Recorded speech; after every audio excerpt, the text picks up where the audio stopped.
everybody, this is Patrick with Sasquatch in the Wild, and this is that day. So the last time I left you, we were talking about, or I was talking about, going off on this trail and finding structures and stuff, and John didn't believe me. So we gathered up a handful of people, and we went on this trail, and I started pointing out different structures and stuff that he had never seen. Prior to, I guess, a week after the, week before we got there. And we started really looking around. We were looking at a lot of different crazy things. Now, this video is going to show some graphic stuff. And if your kids, you don't want to see some horrible things, don't show this to your kids, because this will scare probably the bejeebers out of them. And you really don't want to do this. But this video is going to show some photographs of a deer. The deer was attacked by a mountain lion. And these are things I didn't know about. I didn't know that mountain lions did this until John explained all this stuff to me.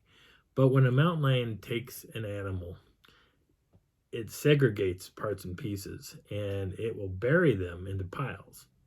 Because we started smelling something that resembled death.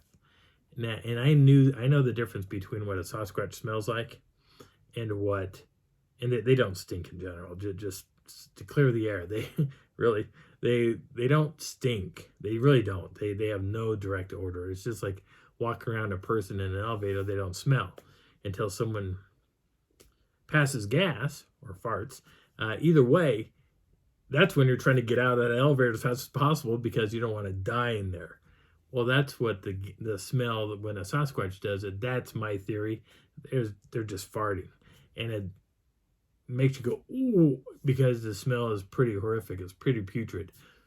But this was death. And I smelled death before. Animal death is stinky. And I knew it by the odor. So we finally found piles of mutilation of a deer. And I was like, this is sick. But it was interesting at the same time. John was equally, he was caught into this too. We were talking about, I took photographs of this thing, took photographs of the deer, parts and pieces. And he said, we probably spooked the cat. So there's a mountain lion somewhere within a vicinity that could potentially take one or two of us easily if we weren't paying attention to our surroundings. And we had a group of people there all looking at this thing. And so we ended up leaving it, and we hiked away from it and went back to camp. Now, there was a talk that we were going to do a bigger hike. And I want to say that we did it on that day because we had an overnight, and then I think it was an end-all, and we left the next day. I'm pretty sure that's how it was. So we went on this, we went back, and basically, we broke into two groups. Robin had a smaller group of people, and John and I had a large group of everybody else. I want to say we probably had about 15 people, and Robin had whatever was left, like maybe 7 or 8 people. And she went off on a different trail, and we went up around this long, crazy hike. And as we're going up around, I'm going to show photographs of the stuff that I had already shown before in the last video, plus everything else. And it's just going to be like pop, up. It's just going to come up. So, and it's going to be posted on either side. So I'm going to try not to make them fast, but it's just going to be, whatever happens, happens. So we went ahead and hiked this. And as we're going around, we're finding some really cool structures. The group kind of weans out. So there's a lot of people in front of us, some people behind us. And John and I start looking off, and I can see things off in the distance. I said, is that a structure? And John said, no, that's not a structure. Don't worry about it. It's nothing. I said, are you sure? And he goes, yeah. So I said, I want to go over anyway. So I would split off, and I'd go back in where I saw what it looked like a lean-to. And I looked at it, and it's like, no, that's just a tree that fell. And then we'd come back, and we were talking about stuff, and then I would spot a structure. And I was like, now, have you seen this one? And he goes, no. And we started to find other structures off the path. And we would take Like we took Dan. Dan came wandering with us. Dan's from Wisconsin. Hey, Dan. We had Mike. I think he's also in Wisconsin also. Michael comes out. I was supposed to go hang out with him. I think it was last fall. We were going to go up and hike around in the mountains here in Colorado. But he couldn't do it, and my schedule and his schedule didn't line up. But there were things that we were spotting, and I was pulling people on as we went up and around through. As we hiked around, we found more and more stuff, and we came up to the top of this hill.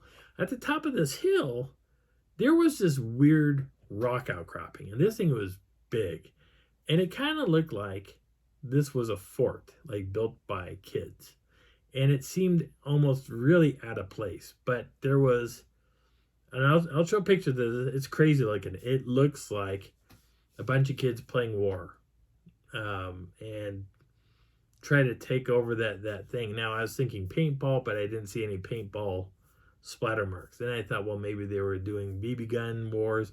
Didn't see any of that stuff either. I didn't see any little nicks, taken out of the rocks. I was like, well, what kind of war would they be doing? Is this just fun cowboys and Indian thing? What is this? Could not figure it out. But we walked around. We all looked at it. We all were like trying to speculate what this was. I said, maybe it's just capture the flag, some type of fun capture the flag thing. That could be what it is. But we ended up walking all the way back down and kept exploring more and more stuff as we came down through. When we finally got back, I think we were gone for probably, I don't know, maybe 2 hours, maybe 3 hours. We were out hiking around. We get back to camp, and Robin decides that we're going to do this bonfire. So we go up to this one spot, this little designated area, and it's got a big fire ring, and they got a fire going, and there's campers all the way around it. Everybody's camping. There's picnic tables. To my left, there were picnic tables. I was looking across, and I could see Mike, and Robin was sitting next to Mike, and he wasn't 100% there. Like I knew he didn't really want to be there, but he was there because he was supporting Robin, and that's fine. And I know he didn't really want to talk, and he was hoping that I would talk about some of my stuff, and that never came about. Janice openly stated, hey, can I'd like to hear Patrick, tells some of his stories, like what you're hearing on my video stuff here. It's the same stories I would have talked about then. And I said, yeah, sure, I'll talk. And Mike's smiling at me like, okay, good, you're gonna do it. And I started to talk, and I was interrupted. And she said, we can listen to his stories later. I really want to hear about something about Sasquatch from Mike. And if she didn't pick up on this, he didn't really want to talk. He didn't. He did. And he talked about stuff, and people were posing or asking questions, and that sort of stuff. Everything was kosher. But you could tell he didn't want to talk. And every time I would try to talk, I was stopped and went straight back to Mike. By the time, at some point, it was really dark, and the moon was slowly, I think it was creeping up, or was slowly moving around. And because we were positioned, there were hills on either side of us, and we were nestled inside the middle of this weird little valley-like thing. Up on one side, on the side, well, if Mike was here, and this is the ring, I'll draw a picture. There's a hill that goes up, right? And there's trees all around us, trees everywhere. There was a gap across from me. There was a gap behind, or like to my right, and there was a gap to my left. I could see what's going on here. My eyes have fully adjusted to the darkness outside of a fire going on, and every so often I would see movement in between the trees, and other people were seeing it too. Someone would say, hey, is there somebody back there? Because they were picking up on movement, someone walking by, and then a couple walking down, and we're just like, who else is out here? There's nobody else out here, because I saw it. And then someone over here said the same thing here, and I would turn around and I'd look, and I would catch people, like it looked like two people coming in, squatting down And you could see the darkness of that person behind or in front of the darkness of the trees. They stood out in the darkness, even though they weren't making a sound. They weren't campers. There was somebody else. There was somebody else there. And there was somebody behind. There were two people that were going up and down. They saw them moving back and forth. I kept seeing people going back and forth here like we were being surrounded. And Sasquatch does that. They will surround you. So here we are. Robin's not picking up on this. She has not figured out that there's movement here. But she sees something up on that hill. So all of a sudden she's like, oh, they're here. Oh, everybody, look, you can see their eyes shine. And so I'm turning, I'm looking, I don't see eye shine. I don't see it. And so I'm like, what are you looking at? And so I know what eye shine looks like. I've seen too much of it to not be able to miss it. And I'm scanning the trees. I don't see it. The guys over here moving back and forth, they step off into the darkness in between the trees. I don't see them anymore. But she sees something up there on the hill, and she's like, do you guys not see it?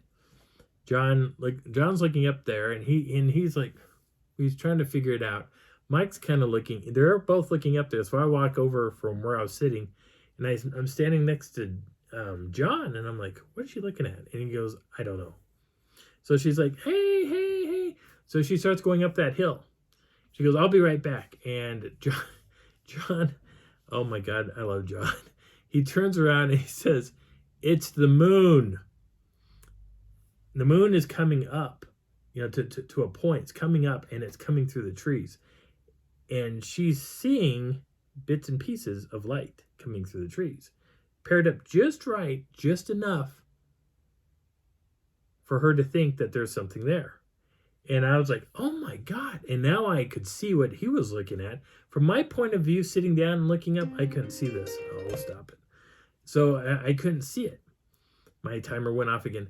I kept looking up there, trying to figure out what this thing was. And I could not see it. But when I got to his position and I was now looking straight on what Mike and John and everybody over here was seeing, they all said the same thing. It's the moon. She's seeing light casting through the trees, and it fooled her in enough to make her think that there was eye shine right there. And she said, no, John, they're here. And he's like, no, it's the moon. And I was like, no, Robin, he's right. It's the moon. And she's like, no, it's not. It is them. And she went up onto the hill. She went all the way up, kept talking all the way up to, I will prove to you. And she went all the way up, and after about 15 minutes, she turns around and comes back down. And she goes, oh, John was right. It was the moon. My bad. And, at least she admitted that. But if she kept going on with that, I think people would have second-guessed the whole thing. But it was interesting to see that illusion because it blew my mind.